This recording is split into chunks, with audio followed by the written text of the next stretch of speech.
नमस्कार मित्रों, एक बार पुनः आपका स्वागत है डेफ एस्ट्रो के इस चैनल पे, जिसमें हम मुहूर्त संबंधी, ज्योतिष संबंधी विषयों पर चर्चा करते हैं। मुहूर्तों और नक्षत्रों को जानने की कोशिश करते हैं कि इसकी वैज्ञानिकता क्या है, साइंटिफिक ये कितना है। तो आज के वीडियो में हम नक्षत्रों से थोड़ा और आगे बढ़ेंगे और मुहूर्तों को जानेंगे कि ये मुहूर्त नक्षत्रों के माध्यम से कैसे आते हैं और आगे इसकी गणना कैसे, कहाँ से संभव हुई। जैसा कि विदित है और वेदों में भी लिखा हुआ है कि इस पूरी पृथ्वी और जो सौर मंडल है, इसका जो है 9 अरब साल 9 बिलियन ईयर जो है इसकी पूरी आयु है, जिसमें से 4.5 अरब लगभग 4.5 बिलियन ईयर जो है यह अपना जीवन काल बिता चुका है।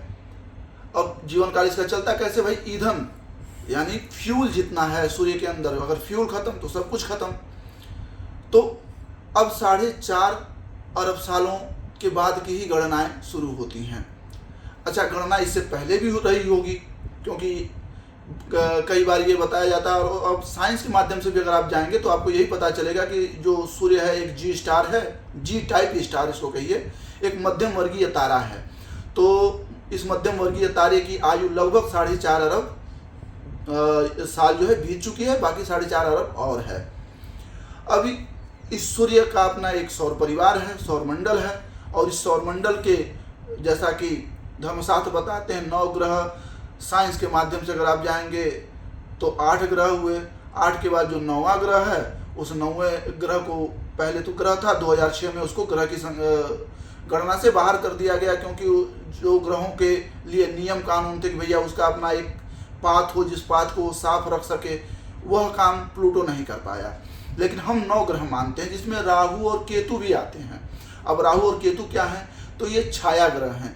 आगे आपको ये समझ में आएगा कि ये कोई फिजिकल ग्रह नहीं है, कोई ग्रह दिखते नहीं है, बल्कि ऐसी सिचुएशन बनती है जैसे अगर सूर्य और पृथ्वी के बीच में चंद्रमा आ जाए, तो चंद्रमा के आने से सूर्य डूब नहीं गया, सूर्य है जहाँ है, लेकिन चंद्रमा उसकी रोशनी हम तक नहीं पड़ने देता है, तो उसको हम सोलर इक्लिप्स कहते हैं, यानी सूर्य ग्रहण कहते हैं। तो इन छाया के बीच में भी एक विशेष परिस्थिति बनती है, जिसे हम उसको राहु का नाम देते हैं, केतु का नाम, राहु का नाम देते हैं।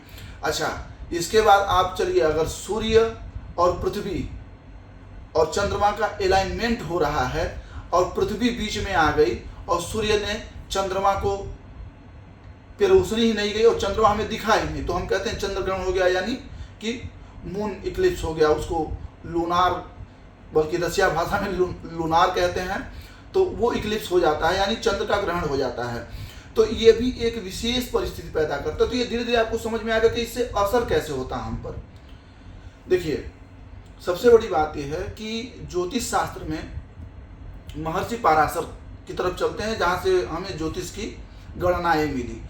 महर्षि पराशर यात्रा कर रहे थे और बीच में एक नदी पड़ी, उन्हें नदी पार करनी थी, और जो वहाँ नाविक था वो किसी काम में अपने व्यस्त रहा होगा, तो उसकी जो बेटी थी उस दिन वो नाव चलाने का काम कर रही थी, जिनका नाम सत्यवती था। तो सत्यवती ने कहा, हाँ महाराज जी, हम आपको नदी पार करा देंगे, जो भी उनका उस समय का कर था, जो भी उसका किराया था वो दे देंगे। तो नदी पार कराने के लिए वो चले, लेकिन जब जा रहे थे तो उनको कुछ महसूस हुआ, क्योंकि ताराओं का बड़ा उनको ज्ञान था। उन्होंने देखा कि एक तारा ऐसा भी है इस समय जो उदित दिखाई दे रहा है। अक्सर ये नेचुरली ऐसा कभी दिखाई देता नहीं है, क्योंकि तारों का इंटरेस्ट था, और जिनको तारों में, अगर स्टार में इंटरेस्ट है, तो वो लगभग ये पता लगा ही लेते हैं कि कौन सा तारा नया नया दिखना शुरू हुआ है। तो उनको फिर योग बल से उन्होंने देखा कि यह तारा, और ये जो तारा बल बना हुआ है, इसीलिए कुंडली में एक जगह अष्टक वर्ग आता है, जिसमें देखा जाता है कि किस तारा का कितना बल आप पर पड़ रहा है। तो वह तारा बल देखे तो उनको ये पता चला कि अगर इस समय कोई संतान जो है इस धरा पर आए, इस धरा पर अवतरित हो, तो वह संतान लोगों को बौद्धिक रूप से बहुत ज़्यादा मोटिवेट कर देगी। बड़ा मोटिवेशनल वो जो है, आज तो आप देख ही रहे हैं बड़े सारे मोटिवेशनल स्पीकर हैं, लेकिन तब उन्होंने ऐसा देखा कि उसकी बातें, अगर वो स्त्री हो या पुरुष, डजंट मैटर, संतान अगर मानव रूपी कोई आती है तो उससे इस जगत का कल्याण होगा। लेकिन मानव रूपी आने का तरीका क्या था? तो उन्होंने सत्यवती से निवेदन किया कि सत्यवती सुनो, ये योग बार बार नहीं आएगा, मैं शास्त्रोक्त विधि से तुमसे विवाह करता हूँ, तुम्हें अपनी पत्नी मानता हूँ और हम एक संतान की उत्पत्ति करते हैं। और सत्यवती ने कहा, भाई महाराज जी, हम तो कहने के लिए एक केवट हैं, आप बड़े महात्मा हैं, हमारी कौन सुनेगा? तो महाराज जी ने कहा कि सत्यवती इसकी चिंता तुम मत करो, इसके बाद से पुनः तुम जो हो एक बालिका ही हो जाओगी। खैर हुआ, व्यास जी का जन्म हुआ, कृष्ण द्वैपायन जिनको आप जानते हैं, और उन सत्यवती का विवाह जो है वह जो है धृतराष्ट्र के वंश में, पांडवों के वंश में शादी विवाह हो गया। जो महर्षि पराशर थे वह जीवन पर्यंत अपनी माता सत्यवती के आदेशों को उसी तरीके से मानते रहे जैसा एक पुत्र मानता है।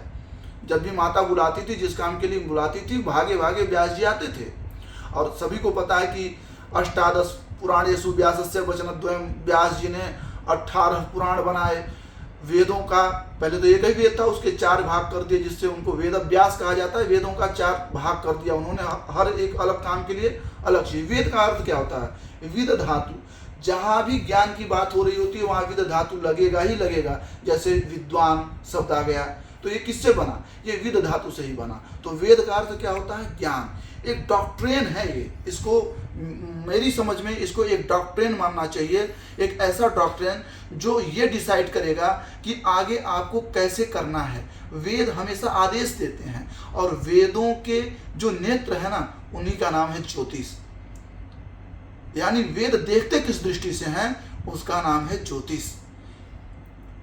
अब एक तारों को जानने वाला, ग्रह नक्षत्र मुहूर्तों को जानने वाला उस समय यह समझ लिया कि अगर आपकी कोई संतान पैदा होगी तो वह जाकर के वेद के माध्यम से लोगों को नेत्र दे पाएगी कि वह अपना अच्छा बुरा किस विधि से जान पाएंगे।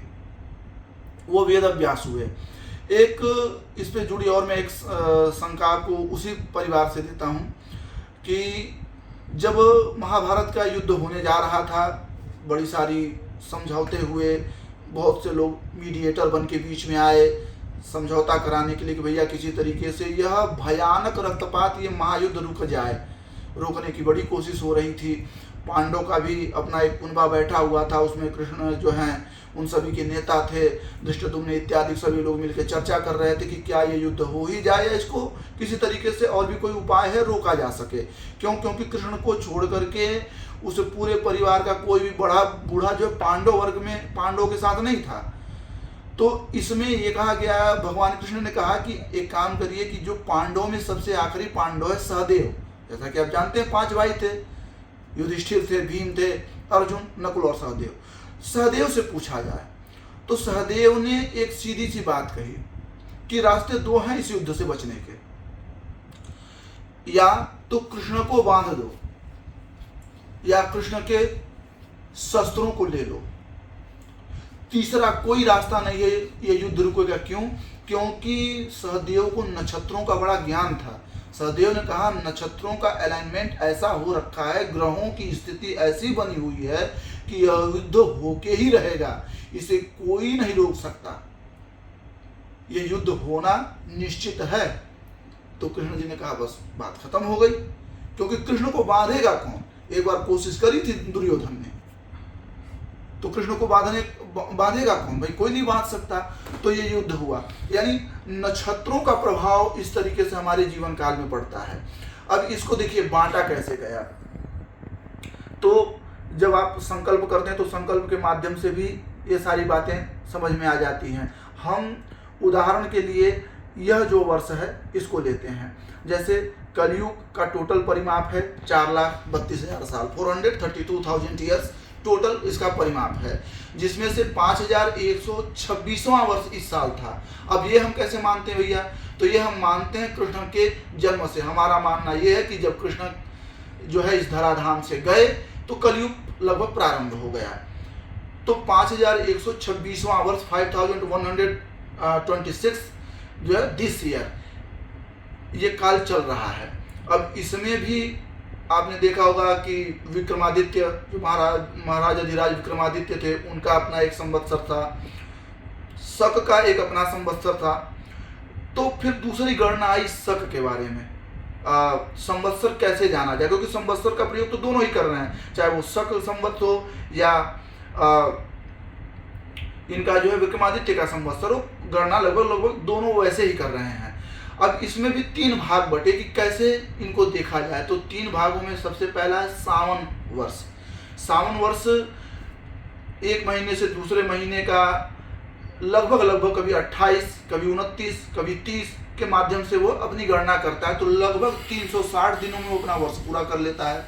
दूसरा है इसमें चांद्र वर्ष, यानी चंद्रमा से जो वर्ष देखा जाता है। सभी को पता है कि कृष्ण पक्ष प्रतिपदा यानी पहली तिथि कृष्ण पक्ष से और चलती है और ये पूर्णिमा शुक्ल पक्ष की पूर्णिमा पर जाकर समाप्त होती है। तो लगभग 354 दिनों में यह एक चांद्र वर्ष हो जाता है।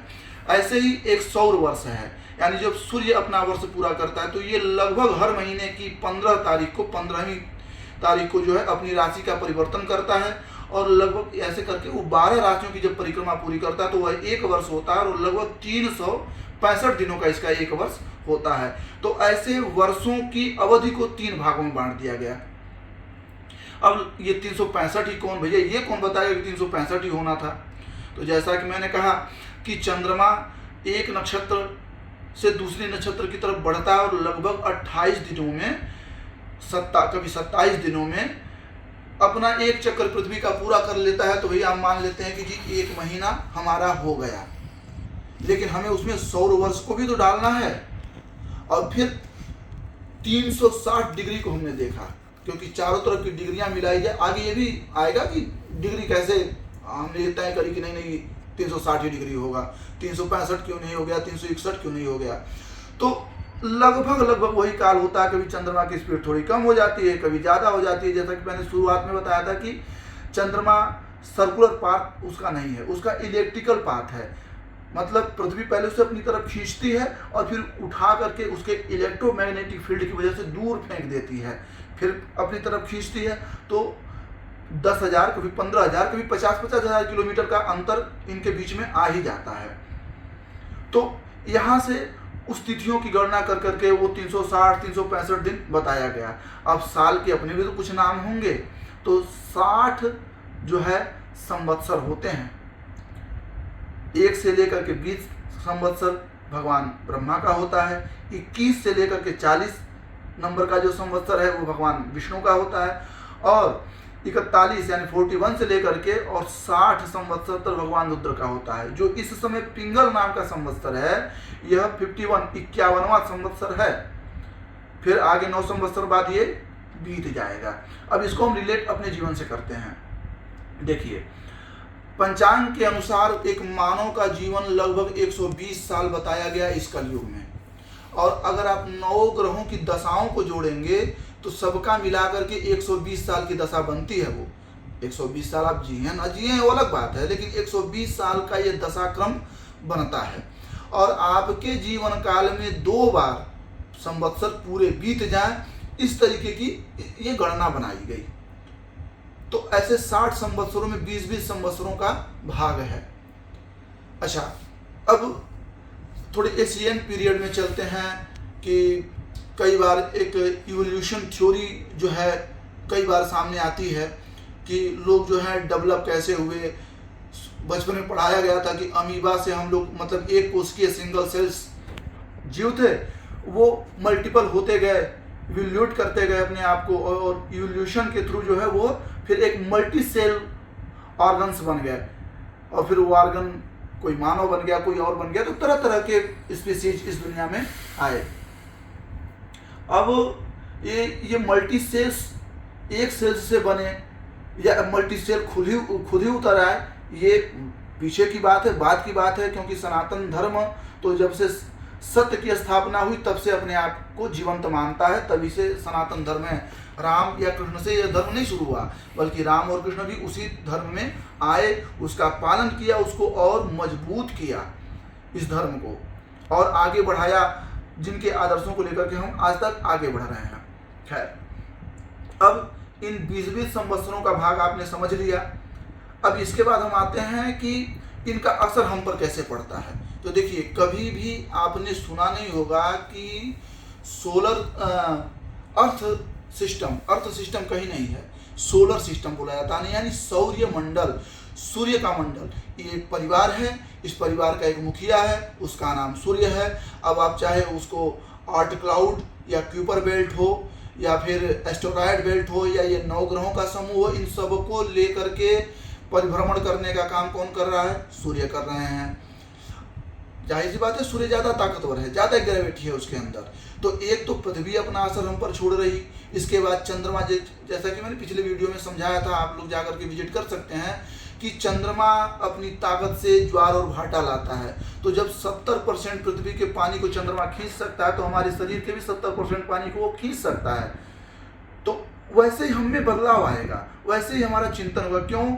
क्योंकि किसी न किसी एलिमेंट के कई सारे समूह मिल करके, अगर सिंगल सेल का एक जीव था और फिर मल्टीपल सेल बने, मतलब बहुसंख्यीय कोशिकाओं से एक शरीर बना, तो जाहिर सी बात है कि बहुत सारी जो है उसमें एलिमेंट्स का योगदान भी रहा होगा, और हर एलिमेंट्स, हर तत्व किसी न किसी ग्रह से जुड़ा होगा, तो वह ग्रह भी तो अपनी तरफ खींचेगा।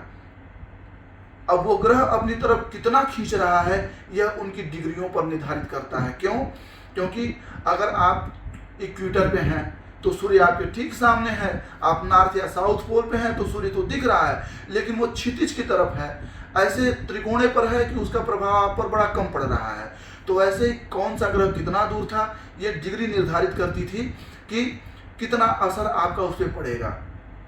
अब सिर्फ सूर्य ही असर नहीं डाल रहा और ये 9 ग्रह ही असर नहीं डाल रहे। जैसा कि मैंने बताया कि सूर्य 216 किलोमीटर पर सेकंड की स्पीड से गैलेक्सी का चक्कर लगा रहा है। तो सूर्य एक जी टाइप स्टार है, एक मध्यम वर्गीय तारा है। अब ये मध्यम वर्गीय तारा जब जाता है तो इससे बड़े भी तो तारे हैं, तो बीच रास्ते में वो कोई अपनी तरफ उसको खींच रहे होते हैं, तो फिर उनका भी प्रभाव। तो यहाँ से आई राशियाँ, इसको आप कॉन्स्टेलेशन कह सकते हैं। कॉन्स्टेलेशन यानी कुछ तारों का एक समूह जब कोई एक आकार बनाता है तो उसको कॉन्स्टेलेशन कहते हैं। इसको हमने कितने भागों में बांटा? हमने 12 भागों में बांट दिया।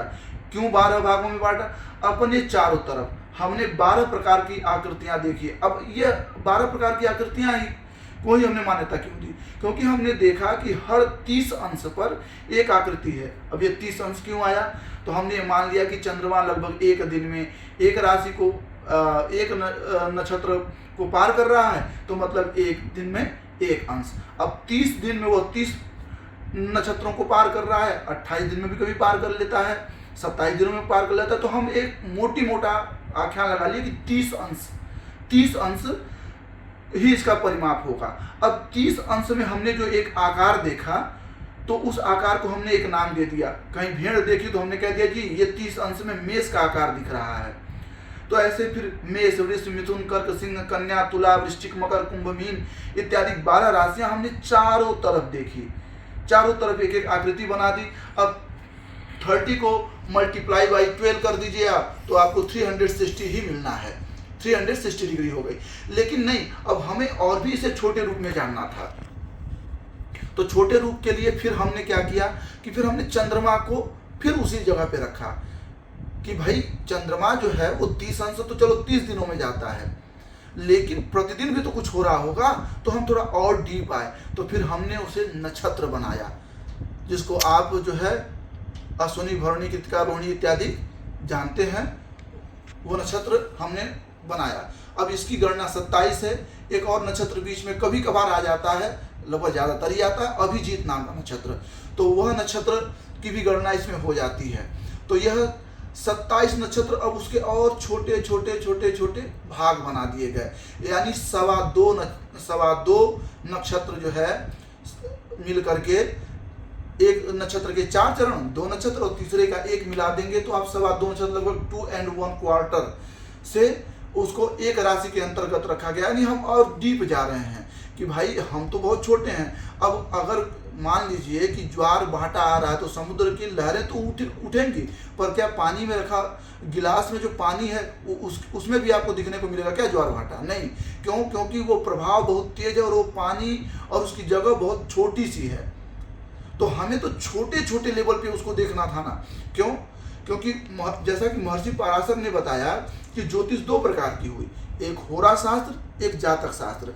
अब होरा शास्त्र का मतलब क्या है कि आप मान लीजिए आपकी कुंडली में बहुत अच्छे योग हों, बहुत अच्छी स्थिति आपकी कुंडली में चल रही है, लेकिन आप जिस नगर में, जिस शहर, जिस क्षेत्र में रह रहे हैं वहाँ अर्थक्वेक आ जाए, भूकंप आ जाए या बाढ़ आ जाए, तो क्या आप उससे प्रभावित नहीं होंगे? आप निश्चय ही प्रभावित होंगे। आपके देश का शासक जिस मति का होगा वैसा ही देश चलाएगा, चाहे आपकी कुंडली में कितने भी अच्छे ग्रह चल रहे हों। अच्छा बुरा तो आप अपने अनुसार मान लेते हैं उनको। तो दो शास्त्र, होरा और जातक। तो होरा का तो असर तो है, ठीक है, लेकिन जातक विशेष पर भी तो कोई असर पड़ता होगा। तो इसके लिए हमने और उसके छोटे छोटे छोटे छोटे छोटे छोटे भाग कर दिए, और इन छोटे भागों को हमने क्या किया, नक्षत्र कर दिया। फिर उन एक एक नक्षत्रों में 4-4 चरण कर दिए गए। अब यहाँ से शुरू होता है कि कोई भी ग्रह को हम उसके 30 डिग्री तक ही मानेंगे। 1 डिग्री का है तो पैदा हुआ है अभी, अब पैदा हुआ ग्रह क्या कर लेगा? 15 डिग्री का है यानी एकदम बीच में मजबूत जवान है तो बहुत कुछ कर लेगा। 30 डिग्री पर पहुंच गया तो बूढ़ा हो गया तो क्या कर लेगा? तो 27 नक्षत्र, 12 राशियां, 9 ग्रह और 12 भाव, इन सबको एक जगह मिला दीजिए और उसके बाद से वो जो निकलेगा वही आपका भविष्य होता है, वही आपकी कुंडली होती है। उदाहरणों में चलें, जैसे कि आपने देखा होगा शादी विवाह में दिन में यदि विवाह होता है तो सूर्य को कहा जाता है कि इनको साक्षी मान लें, और जब रात्रि में शादी होती है तो उस समय जो है कहा जाता है कि ध्रुव को आप साक्षी मान लें। ध्रुव तारा यानी उसको पोलर स्टार कहा जाता है। अब ध्रुव तारा, क्यों ध्रुव तारे को ही माने? एक प्रश्न ये भी आया था कि ध्रुव तारा अपनी उसी जगह पे क्यों रहता है? भाई हम तो मूव कर रहे हैं, जैसा कि आप बता रहे हैं 16,000 किलोमीटर पर आवर की स्पीड से हम मूव कर रहे हैं, पृथ्वी मूव कर रही है अराउंड द सन, लेकिन वो तो वहीं का वहीं है। वहीं क्यों है? देखिए, वो जो पोलर स्टार है जिसको आप ध्रुव तारा कहते हैं, वो 7 तारों का एक समूह है। There are 7 star and they all of combined to each other like among other binary system. और उस बाइनरी सिस्टम का हेड कौन है? तो वो तारा जो हमें दिखता है वो काफ़ी बड़ा तारा है और वो चूंकि हमारे पोलर पे है। अब जिस पोल पर वो तारा है तो आप कितना भी घूमते हो, आप घूमते रहेंगे, लेकिन अगर कोई चीज़ सेंटर में रखी गई है तो वो सेंटर में ही हमेशा दिखाई देगी। अगर ये ग्लोब है तो जो पृथ्वी घूम रही है तो उसके ठीक सेंटर, ठीक ऊपर वो तारा है, इसीलिए वो तारा दिखाई देता है हमेशा। हम घूम रहे हैं लेकिन वो नहीं घूमेगा। पहले के लोग उन तारों के माध्यम से ही रास्तों का पता लगाया करते थे। जैसा कि आपने सुना होगा सप्तऋषि तारा, सप्तऋषि दोनों तरफ हैं। आप अगर नॉर्थ पोल में रहेंगे या साउथ पोल में, कहीं भी हैं, सप्तऋषि तारा आपको देखने को मिलेगा। एक को कहते हैं ऊर्सा मेजर, एक को कहते हैं ऊर्सा माइनर। ये 7 बड़े तारों का एक समूह है। ये तारा एक ही जगह नहीं है, ये तारा बहुत दूर दूर हैं, लेकिन मिल करके वो एक कॉन्स्टेलेशन बनाते हैं। या फिर एक चीज़ और बताता हूँ, ठंडी के दिन अब शुरू होने वाले हैं, आप अपने सर के ऊपर देखेंगे तो अलाइनमेंट में 3 तारे आपको दिखाई देंगे। उसको कहते हैं ओरायन कॉन्स्टेलेशन।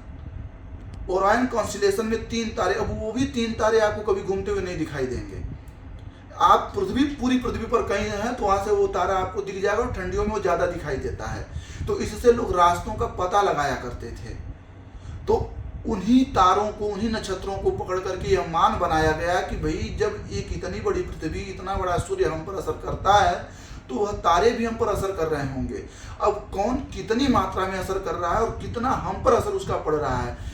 जैसे देखिए, आप एक बहुत बड़े वक्ता हैं, आपका सूर्य बड़ा मजबूत है, बड़ा अच्छा आप बोल लेते हैं, बड़ा प्रभावी आप बोल लेते हैं, लेकिन आप हैं गूंगे। अब सूर्य क्या कर लेंगे आपका? सूर्य कुछ भी नहीं कर सकते। आपके अंदर कौतूहल होगा कि हम अच्छा बोलें, लेकिन सूर्य क्या कर सकते हैं? क्योंकि आपके पास जो बोलने की इंद्रिय है वह तो है ही नहीं। तो जब बोलने की इंद्रिय ही नहीं है तो फिर आप उस चीज कितना भी सूर्य प्रभावी होगा तो आप नहीं बोल सकते हैं। लेकिन क्या नहीं बोल ही नहीं सकते हैं? दूसरे में आप कमी निकाल सकते हैं भैया जो है उसको लिख के दे दें, या उससे जब आप बोल नहीं पाएंगे तो आप थोड़ा सा असंतुष्ट रहेंगे। क्यों? क्योंकि आप अपने अंदर की खूबियों को निकाल नहीं पा रहे हैं, सूर्य चाहे जितना भी अच्छा हो।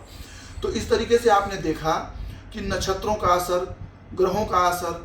अब ये चारों तरफ के 27 नक्षत्र हैं, ये 12 राशियां हैं, ये मिलकर के असर कर रही हैं। कैसे असर कर रही हैं भाई? क्योंकि सूर्य जो है 216 किलोमीटर पर सेकंड की स्पीड से चक्कर लगा रहा है, तो ये राशियां भी हमारे साथ साथ लगभग जा ही रही हैं, वो भी उसी अलाइनमेंट में चक्कर लगा रही हैं, तो वो हम पे असर करती हैं।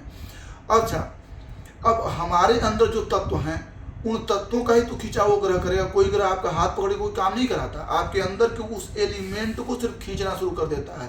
जैसा कि मैंने पहले भी वीडियो में बताया था कि अनायास कभी आपको गुस्सा आ जाता है, किसी का चेहरा ही नहीं पसंद आता है, कभी बड़ा चिड़चिड़ा और कभी बड़ा प्रसन्न महसूस करने लगते हैं आप। तो क्या है कि उस वस्तु विशेष की आपके शरीर के अंदर से जो है प्रभाव बढ़ता है। जैसे लोग कहते हैं कि भाई आप जब एक्सरसाइज करते हैं तो जो सेरोटीन है, वो सेरोटीन आपकी बॉडी में रिलीज होता है, और सेरोटीन क्या करता है? आपको खुश रखने का काम करता है। तो सारी चीजें उस शरीर में पड़ी हुई है, उसी से शरीर निर्मित हुई है। अब एक सूर्य है, एक सन जो है क्या है? हाइड्रोजन है, फ्यूज करके वो हीलियम बनाएगा, हीलियम के बाद वो क्या निकिल बनाएगा, निकिल से वो फिर आयरन बन जाएगा, लोहा बन जाएगा, और फिर फ्यूजन बंद हो जाएगा। लेकिन परिवर्तन हो रहा है। तो वैसे ही हम में भी सारे अलाइनमेंट हैं। ये अर्थ मोस्टली जो है कहा जाता है कि जब कार्बन रिच कोई प्लेनेट होता है, कार्बन जहाँ ज़्यादा होता है वहाँ पर ही लाइफ स्पीसीज होती हैं, वहाँ पर ही योनियाँ। और इतनी इस पृथ्वी पर तो इतने सारे एलिमेंट्स हैं कि आप देखिए कि जब धर्मशास्त्रों ने कहा कि 84 लाख योनियाँ हैं, तो ये 84 लाख योनियों का पता कैसे लगाया? तो उन्होंने पता लगाया कि भाई लगभग 4 लाख प्रकार की 400,000 type of species in human body, खास करके जो बीइंग ह्यूमन नेचर है उसमें आपको 4 लाख प्रकार की प्रजाति मिलेंगी। And there are 1 million 10 lakh species in the water, समुद्रों में आपको 10 लाख स्पीसीज मिल जाएंगी। कीड़ों के लगभग 9 लाख स्पीसीज आपको मिल जाएंगी। अभी आपने जल्दी देखा था एक वायरस, कोरोना वायरस, जो कि आरएनए पे काम करता है और वो डीएनए वालों को असर कर गया। सब लोग चिंता में पड़ गए कि भाई ये आरएनए से बनी हुई चीज डीएनए को असर कैसे? क्योंकि हम एक दूसरे से अलाइनमेंट में हैं।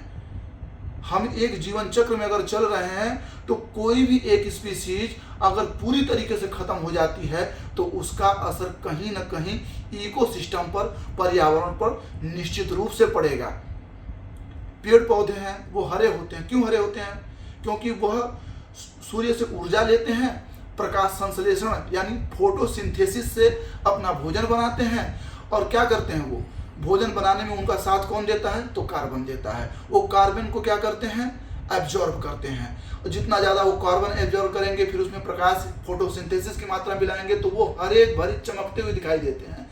लेकिन फिर इमिट भी तो कुछ करेंगे, छोड़ेंगे भी तो कुछ, तो ऑक्सीजन छोड़ते हैं। और उस ऑक्सीजन को कौन एब्जॉर्ब करता है? हम करते हैं। और फिर हम क्या छोड़ते हैं? हम कार्बन छोड़ते हैं।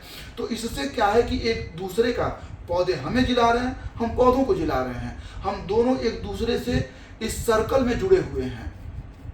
तो जाहिर सी बात है कि अगर किसी की मात्रा कम या ज़्यादा हुई तो वो तो हम पे असर करेगा। बस ठीक उसी तरीके से यह ग्रह जब कोई हमारे करीब आते हैं तो हमारे अंदर से वो चीज़ों को बढ़ा देते हैं, जिससे हमारे सोचने का तरीका, हमारे बोलने का तरीका, हमारे हाव भाव का सबका तरीका बदल जाता है। आगे भी मित्रों और भी डीप इसमें जानने की कोशिश करेंगे, क्योंकि जैसा कि आप जानते हैं कि इस चैनल का नाम ही है डेप्थ एस्ट्रो, यानी ज्योतिष की गहराइयों को जानना। तो और भी आगे इसकी गहराइयों में जाएंगे और समझेंगे।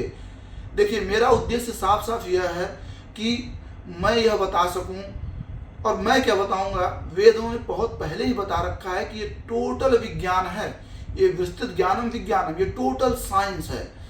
ये सब साइंस पे डिपेंड कर रहा है। कोई भी चीज़ ऐसे कोई मन गढ़ंत, जैसा कि आजकल बहुत एक चल रहा है, लोग माइथोलॉजी कहते हैं। भाई हमारे राम, हमारे कृष्ण हमारे लिए माइथोलॉजिकल नहीं है, वो हमारी सिर्फ एक कल्पना की, इमेजिनेशन की स्टोरियाँ नहीं है, वो हमारे आदर्श हैं, हमारा जीवन है, उन्होंने हमें जीना सिखाया, हमारे संस्कार हैं। तो ये माइथोलॉजिकल चीज़ें नहीं हैं, ये सब रिजल्ट जो है क्या बोल सकते हैं उसको कि फलीभूत होती दिखाई देती हैं। रियलिटी है इसकी, ये कहीं न कहीं आपसे जुड़ा हुआ है। यह ग्रह नक्षत्र अपनी अपनी डिग्रियों के साथ कहीं न कहीं आपसे जुड़ते हैं, वो अपना प्रभाव आप पर डालते हैं, फिर वैसा बिहेव आप करते हैं। तो बड़ी उलझी हुई चीज़ नहीं है। तो पुनः मित्रों, आप सभी से मैं यही कहना चाहूँगा कि आप इस चिंता में न रहें कि ये बड़ी उलझी हुई चीज़ें हैं, बड़ी सुलझी हुई चीज़ है। इसको आगे भी हम लोग धीरे धीरे समझते रहेंगे कि कहाँ से यह विज्ञान आया और किस तरीके से हमारे जीवन में इसका असर पड़ रहा है। आगे चल के हम जो व्रत हैं, मुहूर्त हैं, तिथि हैं और त्योहार हैं, महोत्सव हैं, उत्सव हैं, ये उसी टाइम पर क्यों आते हैं और कब कब क्यों आते हैं। जैसा कि एक छोटा सा और उदाहरण मैं आप लोगों को दे देता हूँ, फिर हम लोग इस वीडियो को समाप्त करेंगे। आपने सुना होगा कि एक विशेष काल ही आता है कि जब विवाह का मुहूर्त बनता है या किसी भी मांगलिक कार्य का मुहूर्त बनता है। ऐसा क्यों पूरे साल नहीं हो सकता? तो नहीं हो सकता। क्यों नहीं हो सकता? क्योंकि विवाह या मांगलिक कार्य को कराने वाले जो शुक्र या गुरु, ऐसे जो अच्छे प्लैनेट हैं, जो प्रेम के लिए शुक्र और अन्य मांगलिक कार्यों के लिए गुरु की आवश्यकता पड़ती है। तो यह जब दोनों ही ग्रह सूर्य से 72 डिग्री 72 डिग्री का अलाइनमेंट करते हैं, आगे या पीछे कहीं भी अगर करते हैं, तो जब सूर्य के पास कोई भी ग्रह जाएगा तो अपनी प्रभा खोद देता है। जैसे टेलीस्कोप से तो आपको बुध ग्रह दिख जाएगा, जो मरकरी प्लैनेट आपको दिखेगा, लेकिन क्या आप देख पाएंगे अपनी नॉर्मल आंखों से? नहीं। क्यों? क्योंकि सूर्य को इतना करीब रहता है, इसीलिए कुंडली में सूर्य के साथ ही लगभग 99% आपको बुध देखने को मिलेगा। अगर नहीं उसके साथ है तो कहीं ऊपर या नीचे देखने को मिलेगा। तो बुध हमेशा उसके साथ ही रहता है। इसका मतलब क्या कि बुध अपना प्रभाव स्वतंत्र नहीं दे सकता, वो जब भी देगा तो सूर्य के माध्यम से देगा।